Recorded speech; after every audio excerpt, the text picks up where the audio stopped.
Brian and Kenzie in the morning. And Chicago's alternative all day. Q101. Kenzie's Krimes. Milwaukee police found body parts in a North Side apartment. Not because I was angry with them, not because I hated them, but because I wanted to keep them with me.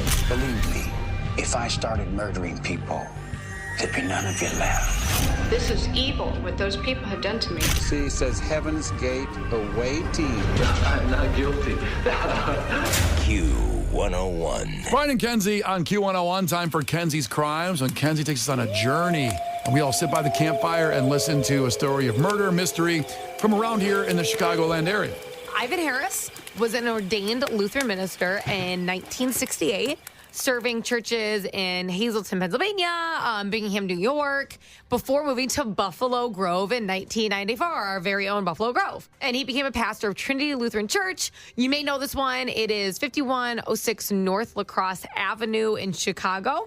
It was, at the time, a 300-member congregation and kind of a Gothic-style church built in 1949. So beautiful church. He was a man with a big old heart, okay? That's how everyone identified him. And not only a great heart, but tremendous bulk is the term that they use. He stood well over 6 feet tall. This is your guy, Brian. Wait. They think he was bulky at just 6 foot? Oh, just over 6 foot? Well over. But they would say well over 6'4" if he was that big. That's right. Sorry, you don't have to belittle him. He was also heavy, and he had recently underwent gastric bypass surgery.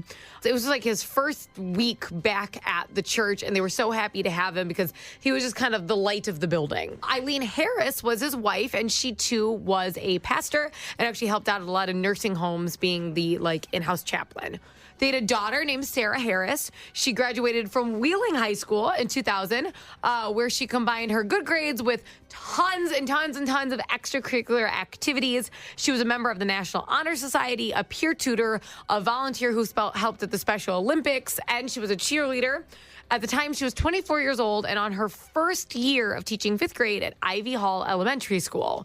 So really just an all-around awesome family, right? Everything sounds great so far. I know. I mean, he had the gastric bypass, so I imagine he was looking nice and slimmer. The surgery just happened, so he hadn't had a chance to lose the weight yet. He was recouping. Obviously, that takes time with the surgery, and he also had several other health issues along with that. So he's in the middle of recouping, and he had just gotten back to the church and was just starting to work again. They lived in a sweet two-story home on the 800 block of Saxon Place. Again, his first day back, I believe, was that Sunday. Eileen arrived home on a Wednesday to her home actually thick with smoke pouring out and flames. Wow. She immediately called the fire department, I think as we all would. They timed the fire, and upon doing so, found the bodies of Sarah and Ivon, her husband and daughter. No. Now, upon inspection, both bodies had signs of blunt trauma as well as slashed throats. This was no accidental fire. It was actually a double homicide. They're trying to cover it up with the burn. Absolutely. So the fire itself had not caused too much damage to the home. It was contained in the basement, and that is where they found the bodies. Over 20 investigators flooded the scene over the next 24 hours. Yellow crime scene tape, surrounding all the vehicles in the driveway.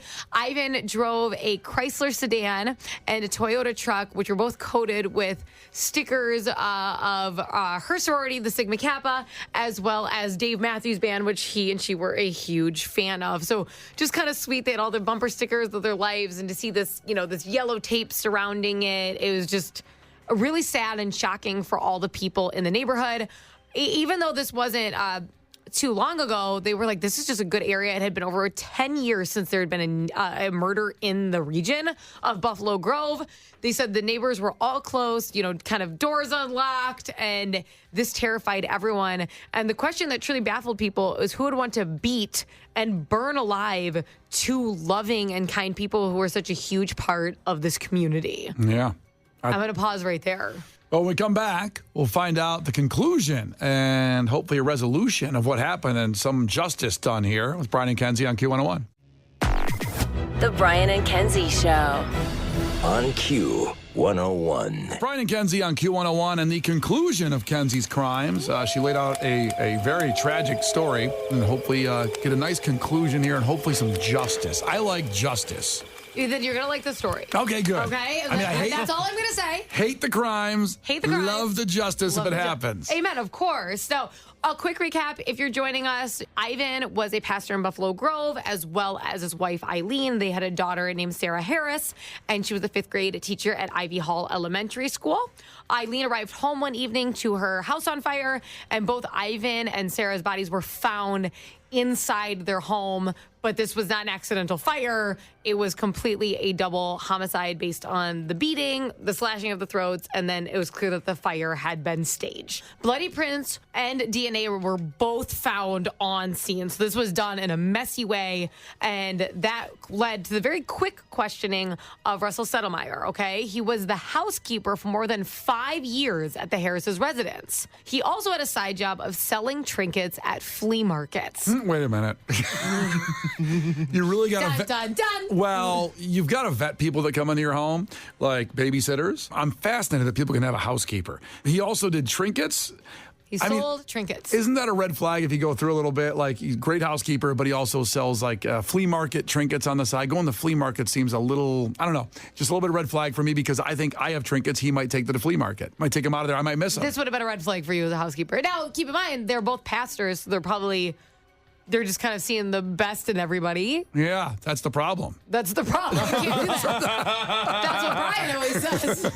Don't think about them as good people. Yeah. Now, upon interrogation and, of course, the DNA evidence, Russell confessed on camera to the crime. So this is the breakdown of what happened. He arrived June 29th, 2005 to the Harris's home on an evening where he was not scheduled to work. It was a burglary gone wrong. He was in the middle of stuffing garbage bags full of the family's clothing. Not trinkets? I don't know. He wanted the clothing at this point.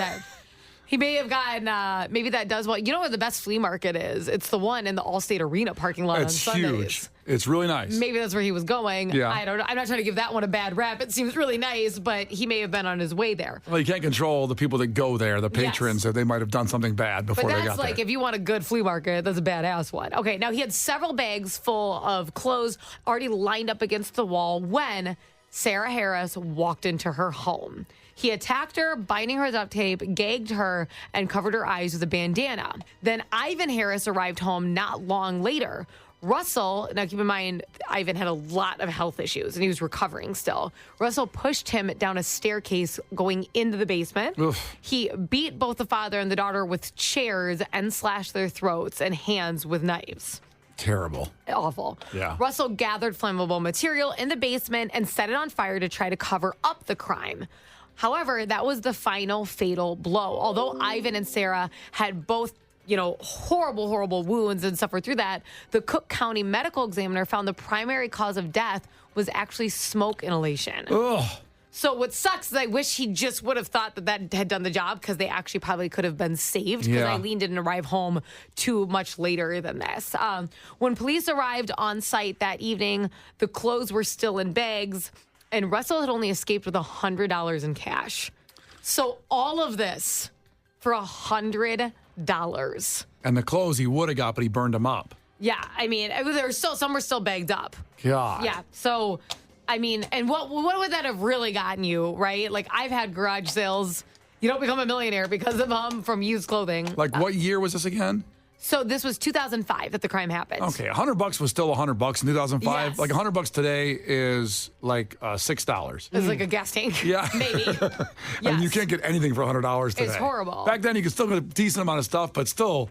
Certainly not running away and saying, I never have to work again. No, but it was just so senseless. It was worth nothing.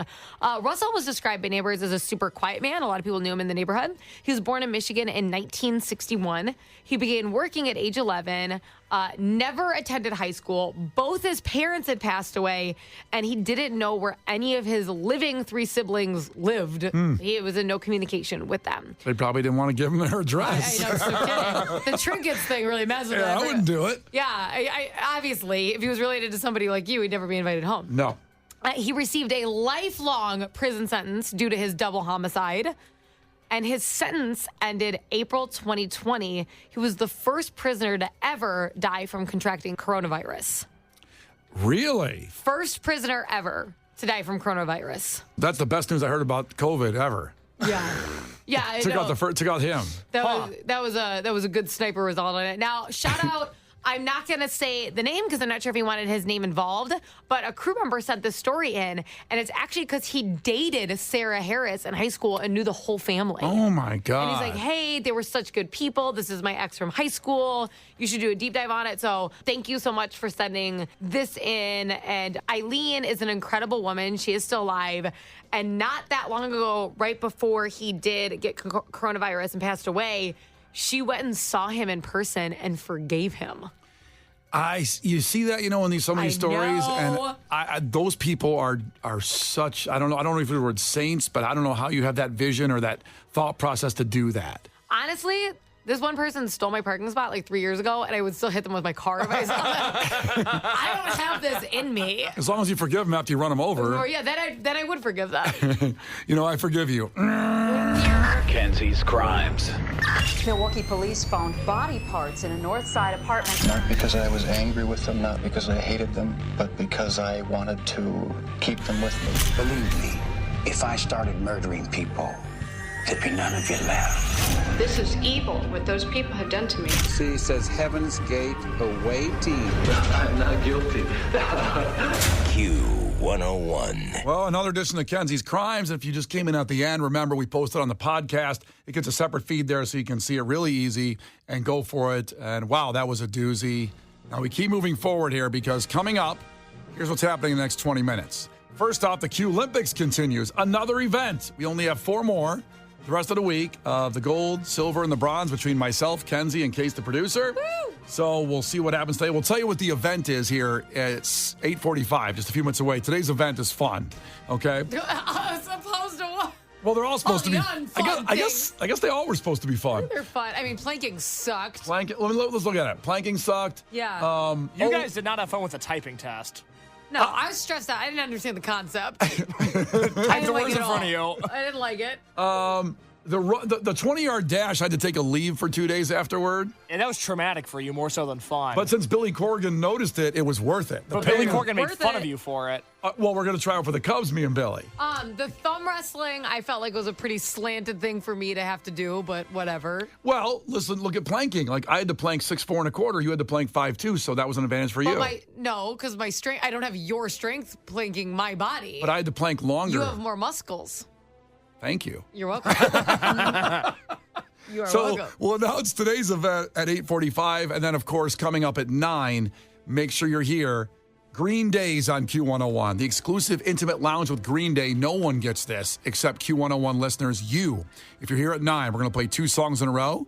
You listen and enjoy the first song. It's Green Day. Enjoy it. Mm-hmm. When the second song hits, you call, and then that person, you, will get tickets to the Wrigley Field Show with Smashing Pumpkins and Rancid, and Into the Lounge coming up next Monday. So you have to be listening right at 9 when that happens. We'll make it very clear. We'll tell you again when it's coming up. Will. We're not going to not say it again now. It's not a secret. We'll say it right before it happens to remind you. Just sit back and relax and enjoy. Brian and Kenzie in the morning. And Chicago's alternative all day. Q101.